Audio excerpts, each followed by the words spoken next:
Hi, my name is Dave from day1976 and today we are talking to Muzza from Victoria.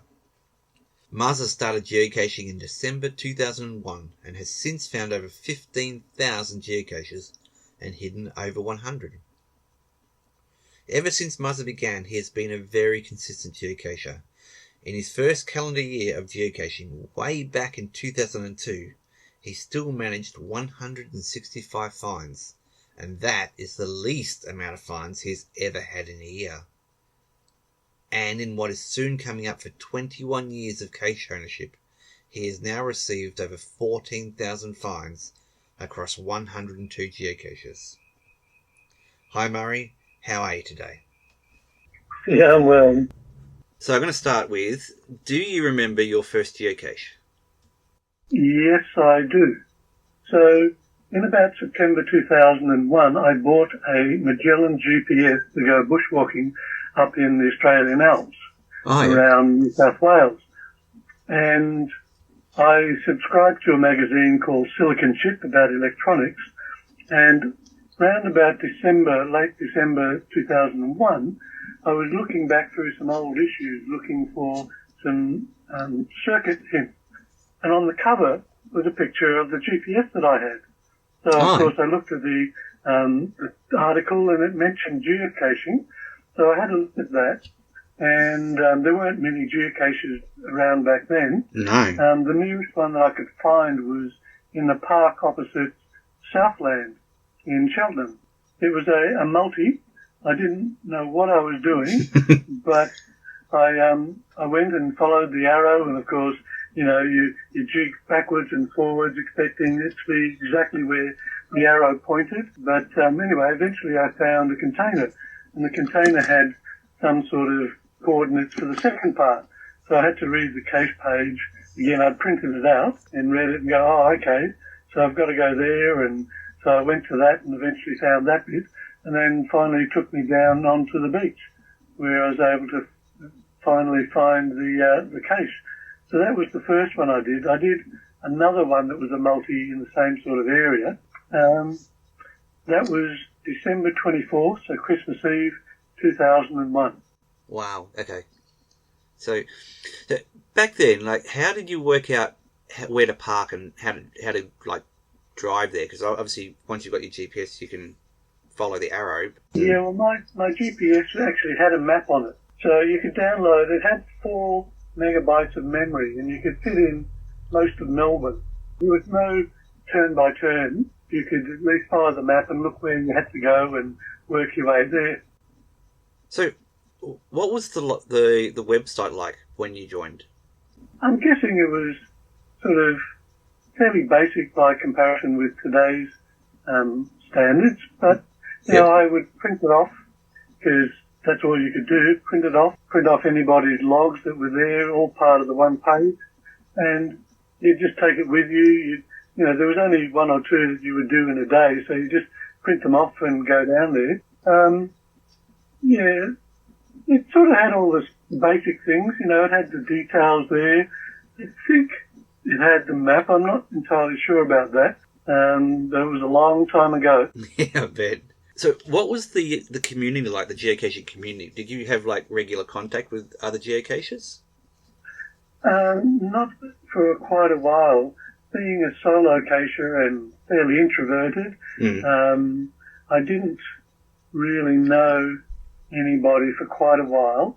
The first event that I was aware of was one that they celebrated a year or 2 ago. It was in the Lerder Gorge area. That was the first event that I was aware of, but it was on a Sunday, and you know, I didn't know anybody, and being an introvert, sort of wasn't really all that interested in going, even if I could have. I think I actually ran into a number of different caches.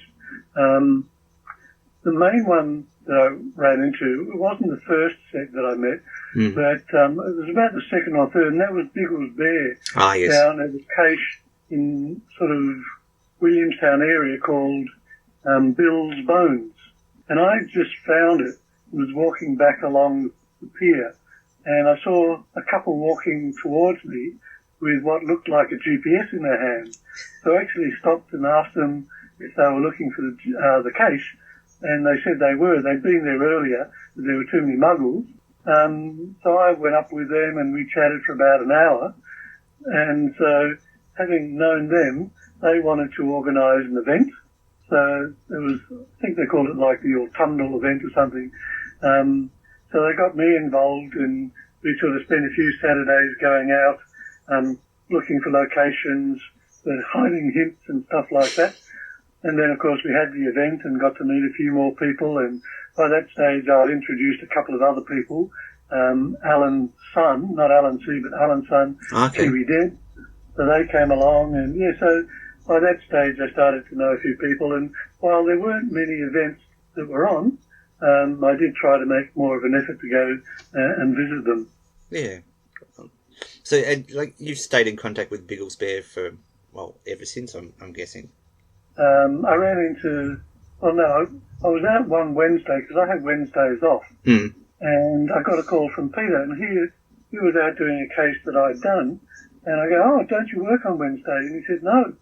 So we started going out every Wednesday, and then he had to sort of work half a Wednesday. So we swapped to Saturday, and then Jenny could come out as well. And so that went on for many years.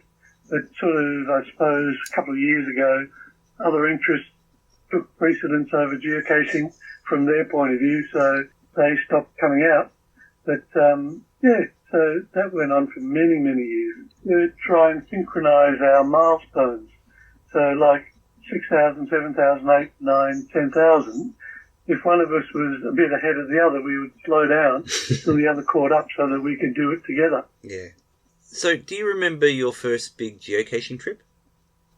Not specifically. What I used to do is I'd go east for about a week, Yep. east in Victoria, and then west for the next week. So when I did that, I remember going west one week, and the average distance between caches across the 4 or 5 days that I was away worked out somewhere between about 80 and 100 kilometres. Jeez. And I would generally probably try for about 5 caches a day. Yep. There'd probably be one DNF in there. So I might get 4 caches in a day and travel 400 to 500 kilometres. Wow. Weren't that many caches available in all of Victoria? No. So, in the 20 years, what would you say is your most memorable geocaching experience? I was hoping you wouldn't ask that. I have a terrible memory, and so, you know, things in the distant past forget. I've enjoyed going to a lot of the events these days, so they're always good. And I remember the mega that was in Queanbeyan going off most days with a group of people, you know, all people that I knew, friends and stuff like that, doing some of the power trails. Doing the power trails by yourself is a real pain, and that's generally how I've done them. But when you do it with a group, it's been much more enjoyable. But even in the earlier days, going off doing caches with some of the friends, just in small groups, I remember one particular cache, and it wasn't so much the cache that was the important thing, it was the group that I was with. I was with Dak. There was, I think, Eric, Axter Youth Group, or Rebel Axe as he is now. Yep. I think he was there, although it might have been one of his caches. But there was Kiwi Deb and Alan's son. And we were talking about what we were going to swap in and out. And so one person said, oh, yeah, I'm going to put a ball in. And we sort of talked about taking out a kayak. And then the next person took the kayak out and put in a boat. Yeah. And then someone took the boat out and put in a ocean liner or a submarine or something like that.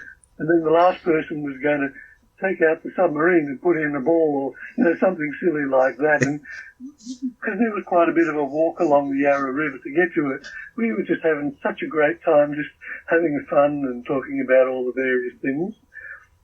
Probably one of the best cases was one of the ones over in Adelaide, Fort Knox. Yeah, Fort Knox, it's just got so many favourites, and each one is definitely worth it. Very, very well done. And so a lot of those sort of cases I enjoy, where someone's put a big effort into it. But some of the others where you've got to go through a big effort, like there was one, I don't know if it's still there, up the top of Mount Bogong. You know, it's quite a walk to get up to the top, and while it was a hard walk, I enjoyed it, and you sort of get the satisfaction of not only having found the cache, but actually having climbed the highest mountain in Victoria. I'm a person who goes in and out in the day, so rather than going up and then staying in one of the huts and clearing the whole area, I basically do what I can and get out. So how do you think the game has changed over the years?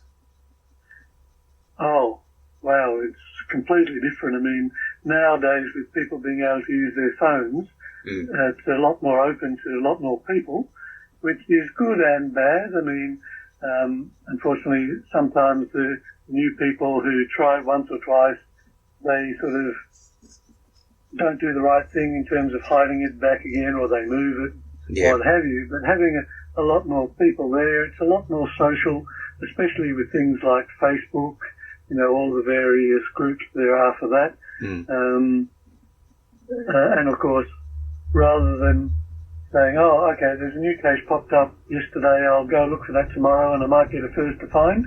You know, you've got to be pretty quick to get the first to find these days. I don't bother anymore. It's just not worth it. Even if it was right outside my place, I probably wouldn't bother. I'd let someone else grab it.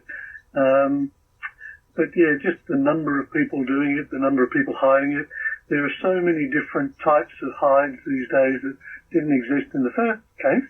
But there are a certain number of types of hides that no longer exist that did in the past. So, you know, some of the, virtuals kind of came back in a way. But the movable caches, those sorts of things have gone. What else? Well, then there's the newer ones like the Where I Goes, the Adventure Labs. I quite like the Adventure Labs once I started to do those.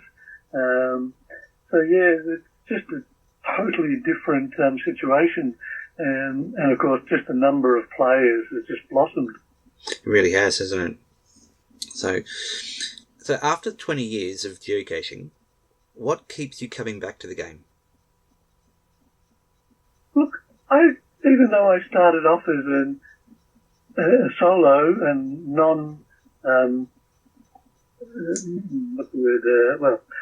didn't get into the community sort of thing, not that there was a lot going on. I think it's actually the community to a large extent. Like, going solo caching now is a bit of a turn-off as opposed to going with a group of people. So I quite enjoy going to events, meeting up with people that I know and going off and doing various caches in a group. I mean, so with extra eyes and different points of view, so much easier. And, you know, you might find some and they might find others. Makes it a lot easier. Plus, rather than just sort of going along and you're by yourself for most of the day, which doesn't worry me too much. It's nice to be with a few other people that you can chat with and what have you, and catch up. Even if you just catch up events without going caching afterwards, it's nice to sort of see what's going on and catch up with old friends.